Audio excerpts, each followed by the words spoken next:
Hello दोस्तों, कैसे हो आप सब? आई होप अच्छे होंगे। तो दोस्तों, जो हमने आपको मोस्ट इम्पोर्टेंट क्वेश्चन की शिफ्ट दी थी आपके लिए, जिसमें लगभग सारे बहुत ही ज़्यादा इम्पोर्टेंट क्वेश्चन थे। हमारी टीम ने इस तरीके से बनाई है ये सीट कि लगभग जो पेपर में आने वाला है वो लगभग इसी में से आने वाला है, तीसरे चैप्टर से। ठीक है दोस्तों, बहुत ही ज़्यादा इंपॉर्टेंट क्वेश्चन डाले हैं हमने, कम से कम क्वेश्चन डाले हैं। अगर आपने ये जो इम्पोर्टेंट क्वेश्चन की वीडियो है आपने नहीं देखी तो डिस्क्रिप्शन बॉक्स में आपको लिंक मिल जाएगा, आप वहाँ पे जाके चेक कर सकते हैं। तो चलिए अब हम इसका जो सेक्शन ए है, जिसमें क्वेश्चन 1 नंबर के लिए लिखे गए हैं सारे के सारे, उनको हल करते हैं, उनका सॉल्यूशन देखते हैं। चलिए स्टार्ट करते हैं दोस्तों, बिना किसी दिक्कत के। और फिर से मैं बता रहा हूँ आपको, आप अगर आपने नहीं देखी हुई वीडियो तो बहुत ही अच्छी वीडियो है, बहुत ही अच्छे क्वेश्चन है उस सीट में, आप जा कर के देख लीजिएगा।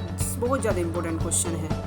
ठीक है, 13 के 13 चैप्टर की हमने आपके लिए वीडियो बनाई है कक्षा 12वीं में। जो गणित के 13 चैप्टर हैं उनके सभी के लगभग जो इंपॉर्टेंट क्वेश्चन है, बहुत ज़्यादा इंपॉर्टेंट क्वेश्चन, उनकी वीडियो हमने आपको बना दी है। डिस्क्रिप्शन में आपको मिल जाएगा उसका लिंक, आप चेक कर सकते हैं। तो चलिए पहला क्वेश्चन देख लेते हैं भाई। हम 1 नंबर के लिए हैं सेक्शन ए में जितने भी क्वेश्चन हैं जो हम हल करेंगे, तो आप नॉर्मली रहिए बिल्कुल, क्योंकि छोटे से छोटा आंसर देने की कोशिश करनी, टाइम भी तो बचाना है ना अपना।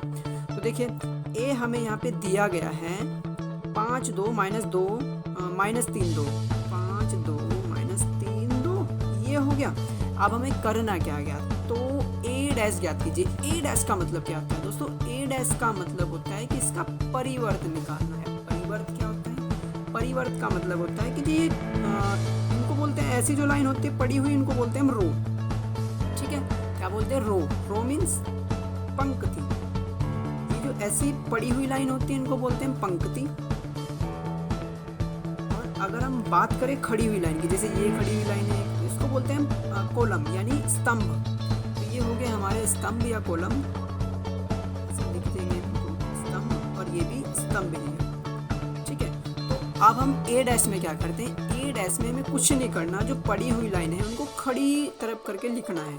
ठीक है, ऐसे इसका ए डैश निकल जाएगा। तो जो पंक्तियों ने कॉलम बनाना है, पहली पंक्ति क्या है? 5 2 5 2, खड़ा कर दिया इसको हमने पड़ी हुई को। दूसरी पंक्ति क्या है? -3 2, इसको खड़ा कर दिया। तो नॉर्मली हो गया ये हमारा ए डैश। बहुत ही सिंपल था, इजी था। ऐसे करके 1 नंबर में ये क्वेश्चन है। चलिए हो गया सॉल्यूशन, इसका ए डैश निकल गया भाई। अब दूसरा क्वेश्चन देख लेते हैं। दूसरे क्वेश्चन में दिया है यदि a बराबर 1 2 2 3 तो ai2 का मान ज्ञात कीजिए। तो सबसे पहले मैं आपको बता दूं i2 का मतलब क्या है। यहाँ पे देखिए, सबसे पहले इसको लिख ही लेते हैं हम। ए है हमारा, यहाँ पे लिख लेते हैं साइड में 1 2 2 3, और हमें ai2 ज्ञात करना है। चलिए दोस्तों स्टार्ट करते हैं इस क्वेश्चन को। क्वेश्चन नंबर 2 में ए तो ये रहा, i2 ये रहा। i2 का मतलब होता है कि हमें 2 गुणा 2 का एक मैट्रिक्स लेना है। कौन सा? आइडेंटिटी मैट्रिक्स, यानी तत्समक अवयव जो होता है 1 0 0 1। तो ये हमारा i2 होगा 1 0 0 1। बस ए की इसमें हमें मल्टीप्लाई करनी है। तो ए i2 बराबर ए कितना है हमारा? ए है 1 2 2 3। i2 कितना है हमारा यहाँ पे? 1 0 0 1। बस सिंपल इसकी गुणा करनी है हमें। देखिए गुणा कैसे करते हैं हम?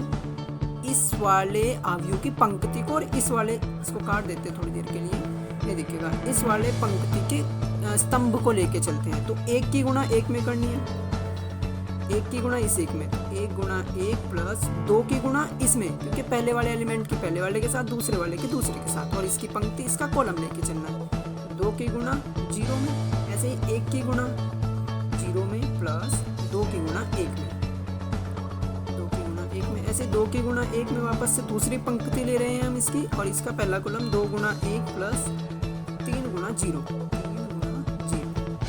अब दूसरे के लिए 2 की गुणा 0 में 2 गुणा 0 प्लस 3 गुणा 1, 3 गुणा 1 हो गया। सिंपल इसको हल कर लेते हैं बस। अब ये गुणा कर रहे हैं हम ऐसे, ठीक है ना दोस्तों। तो 1 प्लस 2 की गुणा 0 में करेंगे 0, 1 की गुणा 0 में 0, 2 की गुणा 1 में 2, और 2 की गुणा 1 में 2, और 3 की गुणा 0 में 0।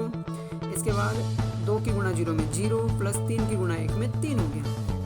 यानी ये आया हमारा, 1 को जोड़ेंगे 0 में तो 1 ही आएगा, 2 आएगा, 2 आएगा, 3 ये हो गया दोस्तों हमारा AIT, ठीक है, AI2 यानी ए की गुणा हमने आई में कर दी। आपको दिख रहा होगा कि ये सेम बिल्कुल वैसा ही है जैसा कि ए था हमारा। ऐसा इसलिए होता है क्योंकि अगर हम आई की गुणा किसी भी अवयव में करते हैं तो वापस वही हमारा अवयव आ जाता है, जो कि जो का तो होता है, ठीक है दोस्तों, क्योंकि ये एक आइडेंटिटी मैट्रिक्स है, इसकी मल्टीप्लाई का कोई फर्क नहीं पड़ता है। चलिए क्वेश्चन नंबर तीसरा देख लेते हैं। अब हम क्या है हमारा क्वेश्चन नंबर 3, बहुत ही नॉर्मल सा क्वेश्चन है ये तो।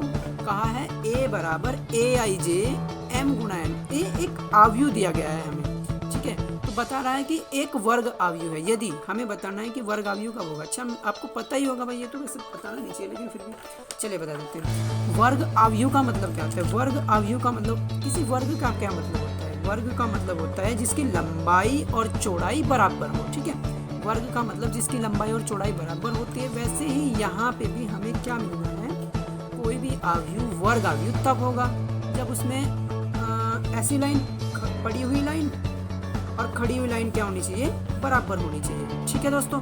यानी कि उसकी जो पंक्ति है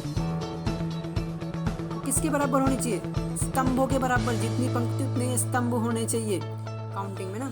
तो इसका मतलब यहाँ पे हमें मिल रहा है अगर M/N का मैट्रिक्स है तो ये केवल तब ही वर्ग अवयव होगा जब ये दोनों बराबर होंगे हमारे, यानी M बराबर N होगा, ठीक है दोस्तों। वर्ग अवयव का मतलब जिसके ऑर्डर में पहला और दूसरा अवयव क्या होना चाहिए, बराबर होने चाहिए, जो काउंटिंग नंबर है, ठीक है ना, क्योंकि वर्ग का मतलब ही लंबाई और चौड़ाई बराबर होने से होता है, तो इसलिए यहाँ पे हमें नॉर्मली B इसका ऑप्शन करेक्ट हो जाएगा, ठीक है। तो चलिए अब क्वेश्चन नंबर 4 देख लेते हैं। क्वेश्चन नंबर 4 है हमारा यहाँ पे, यदि 4 3 x 5 y z 1 5 तो x minus y plus z का मान है। यहाँ पे हमें सबसे पहले क्या करना है, जब हम इन दोनों अवयवों की तुलना करेंगे तो देखिए यहाँ पे हमें क्या दिख रहा है, 4 की जगह y है, तो यानी 4 y के बराबर रहा होगा भाई अगर दोनों अवयव बराबर है। 3 की जगह z है, तो यानी 3 z के बराबर रहा होगा अगर हमारा ये अवयव दोनों बराबर है। x की जगह 1 है, तो यानी x बराबर 1 रहा होगा, और 5 की जगह 5 है, तभी तो बराबर है। तो इसका मतलब हमें पता चल गया कि x बराबर 1 है, y बराबर 4 है, z बराबर 3 है। बस इसमें रख दो आप। क्वेश्चन नंबर 4 कर रहे हैं हम, x minus y plus z बराबर ज्ञात करना है। तो देखिए x minus y plus z बराबर हो जाएगा हमारा, x 1 है, y 4 है और z 3 है हमारा, ठीक है ना। तो यानी ये हो गया हमारा 1 और 3 को जोड़ देंगे क्योंकि ये दोनों क्या है, प्लस के हैं, तो 1 और 3 4 माइनस 4 माइनस का जो का तो। अब 4 में से 4 गया तो कितना है, 0, तो हमारा इसका आंसर कितना आ गया, 0 होगा भाई, 0 इसका ए ही ऑप्शन है, तो इसका ए ऑप्शन करेक्ट हो गया, ठीक है दोस्तों। चलिए 5वें पे बात करते हैं। क्वेश्चन नंबर 5वां क्या है हमारा, सेम बिल्कुल वही है, यहाँ पे भी कंपेयर करनी है हमें। 2x 2 के बराबर रहा होगा, सीधी सी बात है भाई, 2x हमारा 2 के बराबर रहा होगा। क्वेश्चन नंबर 5वां है, जब भी तो बराबर है, 3 3 के बराबर, 0 0 के बराबर, 1 1 के बराबर, तो यानी 2x हमारा 2 के बराबर है, गुणा में है क्योंकि 2 इसकी, तो इसको जब इधर लेके जाएंगे तो भाग में चला जाएगा, मतलब x बराबर हो जाएगा हमारा 2/2। 2 से 2 कटा तो कितना आया, 1, यानी ऑप्शन में 1 होना चाहिए हमारा, तो बी ऑप्शन करेक्ट हो गया 5वें का। चलिए अब 6ठा देख लेते हैं। क्वेश्चन नंबर 6 में है हमारा ये, यदि a बराबर दिया है हमें यहाँ पे क्वेश्चन नंबर 6 में, a बराबर 0 1 2 3 और b बराबर 0 0 ये दिया है, तो हमें ज्ञात क्या करना है, हमें ज्ञात करना है ए बी ज्ञात कीजिए, यानी इन दोनों की मल्टीप्लाई करनी है ए बी। तो कैसे करते हैं, हमने आपको बताया 0 1 2 3 पिछले क्वेश्चन में जो हमने किया था ना, आई के साथ मल्टीप्लाई की थी एक 0 0। वैसे ही पहले वाले का हम स्तंभ लेते हैं और दूसरे वाले का कॉलम, तो क्योंकि इसमें तो एक ही कॉलम है, इसका मतलब नॉर्मली ये तो अच्छा हो जाएगा, इजी पड़ जाएगा हमें। 0 की गुना पहले वाले में तो 0 गुना 0 प्लस 1 की गुना पहले वाले में तो 1 गुना इसकी गुना इसमें, ऐसे ही इसकी गुना इसमें और इस 3 की गुना बाद वाले में, तो 2 गुना 0 प्लस 3 गुना 0 होगी, बस मल्टीप्लाई समझो। तो ये आ गया हमारा 0 की गुना 0 में 0 प्लस 1, सॉरी ये भी 0 ये चूंकि, तो ये भी 0 हो जाएगा, 0 प्लस 0, यानी ये आ गया हमारा 0 0, वापस 20 आ गया, ठीक है, जैसे b था हमारा वापस b आ गया। तो ये था हमारा ए बी, क्वेश्चन नंबर 6 था ये। चलिए अब क्वेश्चन नंबर 7 देख लेते हैं। क्वेश्चन नंबर 7 है हमारा, x तथा y ज्ञात कीजिए यदि x प्लस वाई हमें ये दिया गया है और x माइनस वाई बराबर ये दिया गया है। तो बहुत ही अच्छा क्वेश्चन है ये, लेकिन थोड़ा सा लेंथी हो जाएगा, लेकिन है बहुत ईजी। चलिए स्टार्ट करते हैं।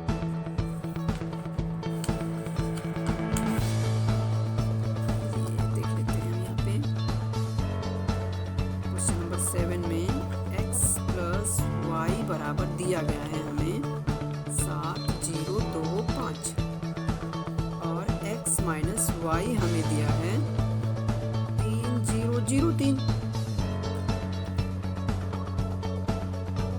अब देखिए जैसे हम 10वीं में हल करते थे भाई, कैसे करते थे, मान लीजिए 2 इक्वेशन है, लेकिन वहाँ पे क्या होता है हमारा इधर नंबर होता है, बस यहाँ पे मैट्रिक्स है और कुछ भी ज़्यादा फालतू नहीं है।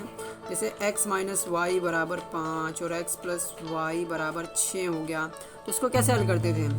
क्या करते थे, जो प्लस माइनस वाले थे उनको काट देते थे और ये दोनों जुड़ जाते 2x, और ये कितना हो गया 5 और 6 11। ऐसे ही हमें यहाँ पे भी करना है, जोड़ेंगे इन दोनों को तो ये तो कट जाएंगे आपस में x और y, कितना हो जाएगा 2x बराबर इन दोनों का जोड़ 7025 प्लस 3003। अब जुड़ते कैसे हैं दो मैट्रिक्स, उसके भी बारे में बात करेंगे हम। वैसे तो यहाँ पे जगह ही बहुत कम बच रही है, नेक्स्ट पेज लेना पड़ेगा। चलिए इस पर देख लेते हैं जितना होगा। जुड़ते कैसे, संगत अवयव जोड़ते हैं। यहाँ का एलिमेंट केवल यहाँ के एलिमेंट के साथ ही जुड़ेगा, यहाँ का एलिमेंट यहाँ के एलिमेंट के साथ ही जुड़ेगा, यहाँ का एलिमेंट यहाँ वाले के साथ ही जुड़ेगा, यहाँ का एलिमेंट यहाँ वाले के साथ जुड़ेगा। तो देखिए 7 3 के साथ जुड़ेगा, 0 0 के साथ जुड़ेगा, 2 0 के साथ जुड़ेगा और 5 3 के साथ, 5 प्लस 3 हो गया। नॉर्मली ये हो जाएगा हमारा 7 और 3 10, 0 0 0 हो गया, 2 0 2 हो गया और 5 और 3 8 हो गया। तो यानी ये हमारा 2x आया। ठीक है, इसको नए पेज पे कर लेते हैं हम, थोड़ा सा इसको। 2x कितना हुआ हमारा 10 0 2 8। अब हम क्या करते हैं, इसको 2 से भाग देते हैं। तो जैसे मैट्रिक्स को कैसे देंगे भाई, x बराबर हमारा हो जाएगा 1/2, जब भाग देंगे भाई ऐसा ही तो होगा 1/2 10 0 2 8। ठीक है, अगर यहाँ पे अगर हमारा 1/2 लिखा है तो इसका मतलब ये है कि इन सब का जितने भी एलिमेंट है आधा आधा लिखना है हमें। 1/2 का मतलब आधा ही तो होता है, तो सब का कैसे कर देंगे भाई हम, 1/2 गुणा 10, जब अंदर मल्टीप्लाई होगी इसकी 0, 1/2 गुणा 0, 1/2 गुणा 2, 1/2 गुणा 8। ये दोस्तों जो हमने मल्टीप्लाई की है, अगर बाहर कुछ भी एलिमेंट लिखा हो तो उस एलिमेंट की, उस अवयव की या उस नंबर की गुणा जितने भी इसमें नंबर लिखे हैं उन सब के साथ हो जाते हैं। इसको बोलते हैं हम अदिश गुणन, मैट्रिक्स का अदिश गुणन। किसी अवयव का अगर अवयव में हम गुणा करें तो स्केलर मल्टीप्लिकेशन बोलते हैं इसको हम अंग्रेजी में। तो x हो जाएगा हमारा, यहाँ से देखेंगे जब 1/2 का मतलब यहाँ कट गया, 2 5 10 5 आया ना, तो 5 ही कम 5। इसके बाद 1/2 के गुणा 0 में करेंगे तो 0 ही रहेगा, 1/2 के गुणा 2 में करेंगे, 2 से 2 कटा तो 1 आया, 2 से 8 कटा तो 4 आ गया। तो दोस्तों ये तो हो गया हमारा x, और मान ज्ञात करना है अब हमें y का भी। तो y यहाँ पे देखिए हमारा दिया था भाई इन्होंने कि x प्लस वाई बराबर 7025। तो हम क्या कर सकते हैं, हम यहाँ पे ये जो x आया इसकी वैल्यू रखेंगे, तो ये हो गया हमारा 5014 प्लस वाई बराबर 7025। ठीक है, यानी इसको जब उधर लेके जाएंगे किसी भी नंबर को तो माइनस का होता है, ऐसे यहाँ पे आव्यू भी माइनस का ही हो जाएगा उधर जाके। तो 7025 माइनस 5014। वैसे इतना लंबा क्वेश्चन इन्हें एक नंबर में देना नहीं चाहिए, फिर भी दे रखा है। देखिए अब जैसे जोड़ा था हमने वैसे ही घटाएंगे भी, जो सेम जगह वाले नंबर हैं उनको ही जोड़ते हैं, उनको ही घटाते हैं, तो इसमें कोई दिक्कत नहीं है। 2 - 1 और 5 - 4। ठीक है, वैसा ही। तो अब हमारा हो गया ये, तो जब इसको घटाएंगे हम, 7 में से 5 गया 2, 0 में से 0 तो 0 ही बचेगा, 2 में से 1 गया 1 और 5 में से 4 गया 1। तो ये तो हो गया दोस्तों हमारा y। तो हमारे पास x भी हो गया, y भी हो गया। चलिए इसको अलग से लिख देते हैं, जो x y की वैल्यू आई है हमारी।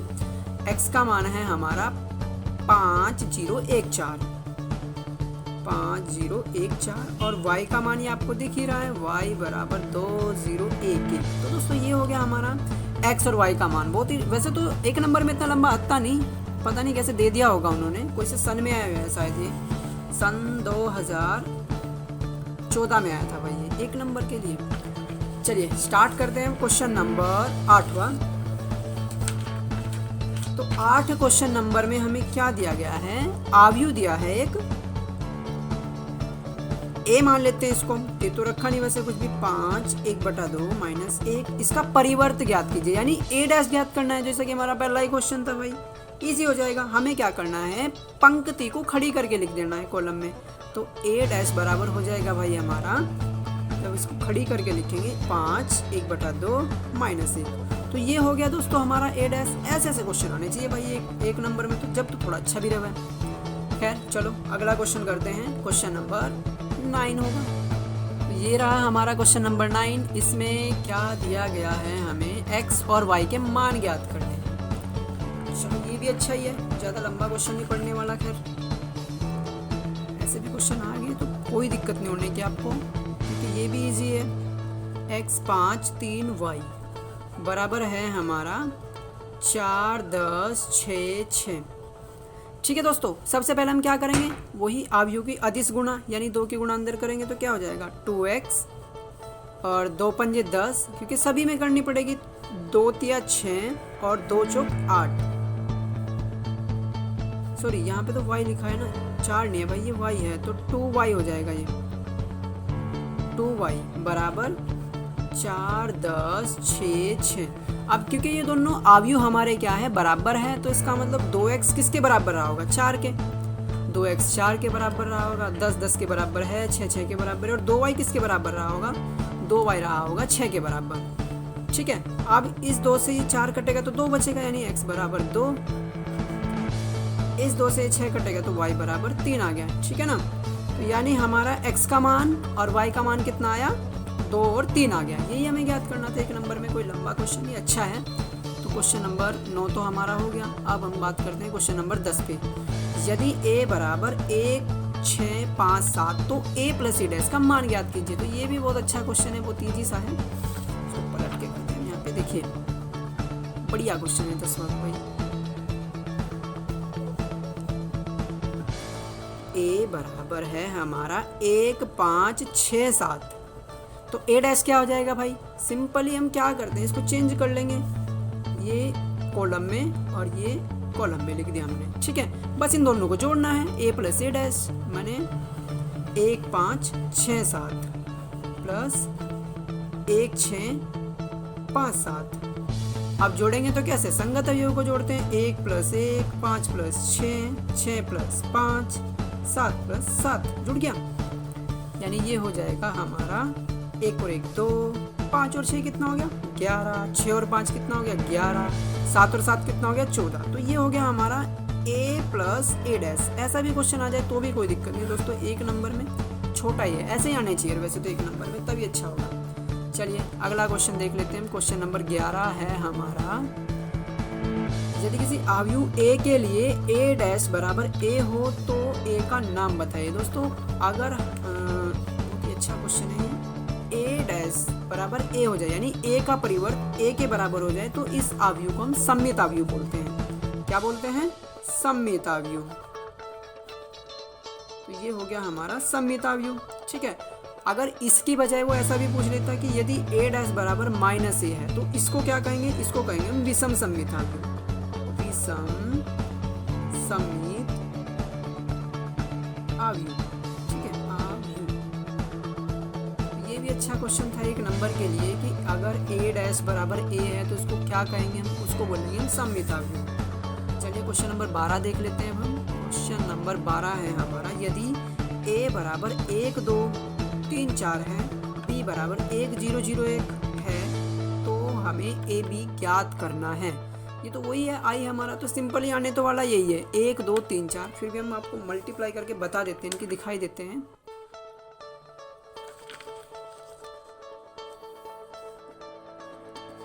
a है हमारा 1 2 3 4 और b है हमारा 1 0 0 1।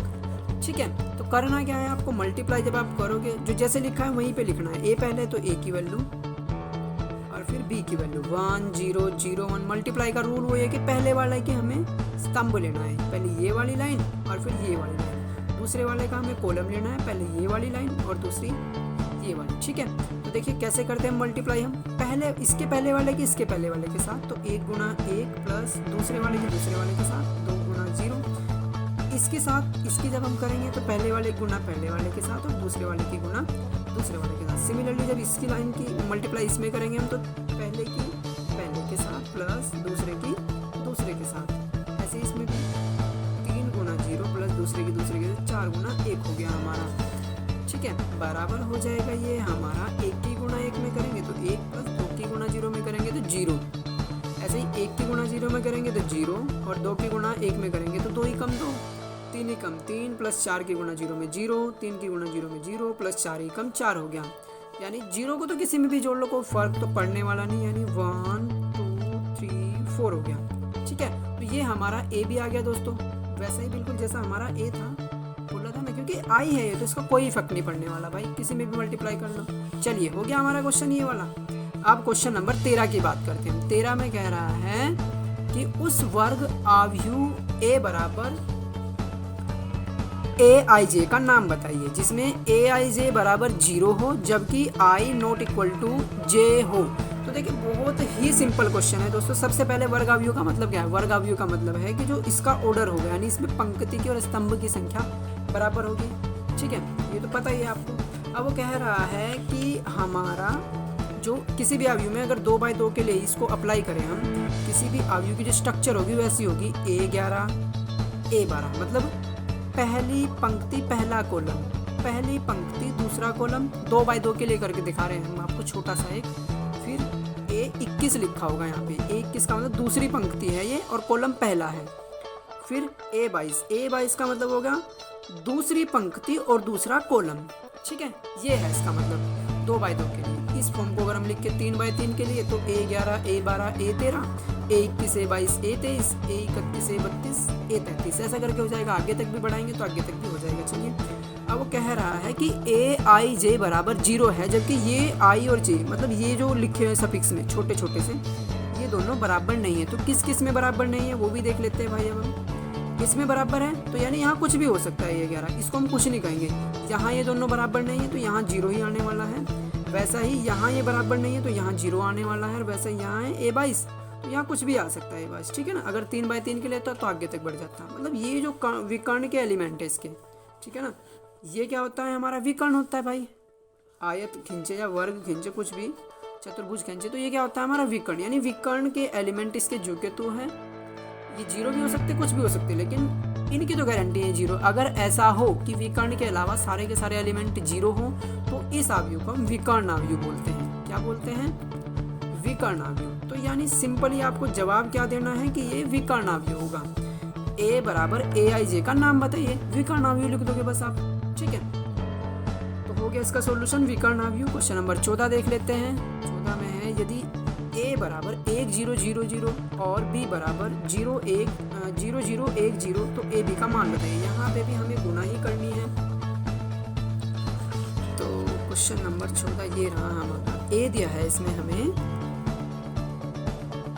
1 1 0 0, b दिया है हमें 0 0 1 0। ठीक है दोस्तों, अब हमें मल्टीप्लाई करनी है। तो मल्टीप्लाई तो सिंपल सी, वैसे तो हम करना नहीं चाहिए था लेकिन फिर भी चलो कर देते हैं। ये तो आपके लिए था स्पेशली। हो गया, अब हम इसकी मल्टीप्लाई करेंगे तो एकदम फटाक से कर देते हैं, वो ज़्यादा टाइम नहीं लेंगे। 1 की गुना 0 में तो 0, 0 की गुना 1 में तो 0, 1 की गुना 0 में तो 0 प्लस 0 की गुना 0 में तो 0, 1 की गुना 0 में और 0 की गुना 1 में 0 ही रहेगा। 1 की गुना 0 में, 0 की गुना 0 में, तो ये हो गया हमारा 0 प्लस 0 0 0 0 0। तो यानी ए बी कितना हो गया हमारा 0 0 0 0। ठीक है दोस्तों, ये बहुत इजी क्वेश्चन था, सिंपल ही था। अब देखिए अगला क्वेश्चन है हमारा क्वेश्चन नंबर 15। 15वें में क्या दिया गया है? 15वें में है हमारे पास यदि a बराबर दिया गया है 2x 3y बराबर है ये किसके? 10 के और 15 के, ठीक है, दे रखा है। तो x तथा y के मान ज्ञात कीजिए। यहाँ पे हमें x और y के मान बताने हैं। तो दोस्तों देखिए, ये दोनों जो अवयव दिए गए हैं हमें, ये कब बराबर होंगे? जब ये जो एलिमेंट है ये इसके बराबर होगा, ठीक है ना, यानी 2x हमारा 10 के बराबर होगा और ये जो एलिमेंट है ये 15 के बराबर होगा। ये जो 3y होगा हमारा यानी 15 के बराबर होगा। तो यहाँ से हम निकाल सकते हैं, जब 2 से इसको काटेंगे तो 5, x बराबर आ गया हमारा 5। 3 से हम 15 को काटेंगे तो 5 आएगा यहाँ से भी, यानी y बराबर भी हमारा 5 हो गया। तो x का भी मान 5, y का भी मान 5। ऐसे क्वेश्चन होने चाहिए 1 नंबर में, तो बहुत बढ़िया, फिर तो बहुत अच्छा हो पेपर में। अब 16वां क्वेश्चन देख लेते हैं भाई, क्वेश्चन नंबर 16।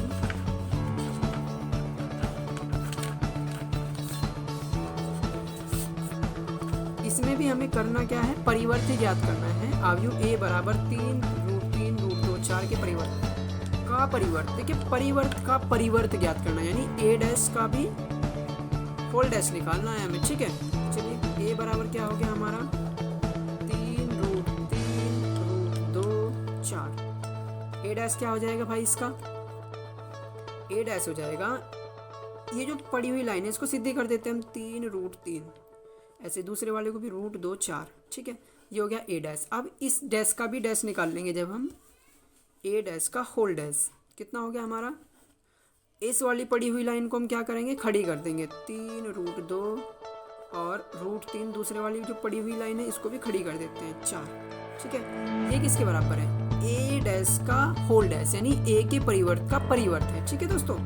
और वैसे तो हमें दिख रहा है कि ये a के बराबर आ गया छोटा, तो इसका मतलब हम एक बात और भी कह सकते हैं कि a डैश का होल डैश जो होता है हमारा वो a के बराबर होता है। आपको पता ही होगा, वैसे सिंपल बात है यार, ठीक है, पता ही है। तो ये थे हमारे इसमें जो सेक्शन A है क्वेश्चन। अगर आपको इसमें कहीं भी कुछ भी डाउट हो तो आप हमें कमेंट करके ज़रूर बताइए, और अगर आपको वीडियो अच्छी लगी हो तो वीडियो को लाइक कर दीजिए, और अगर आप हमारे साथ जुड़ना चाहते हैं तो चैनल को सब्सक्राइब कर दीजिए। और दोस्तों अगर आपको किसी भी क्वेश्चन में, फिर से कह रहे हैं, कुछ भी दिक्कत हो ना तो आप कमेंट करके ज़रूर बताइए, ठीक है दोस्तों। Thank you. अगली वीडियो में हम आपके लिए सेक्शन B सोल्व करेंगे, तो उसको इसलिए आप सब्सक्राइब कर ले, जब भी हम डाल लें तो आपको पता चल जाए, ठीक है दोस्तों। Thank you.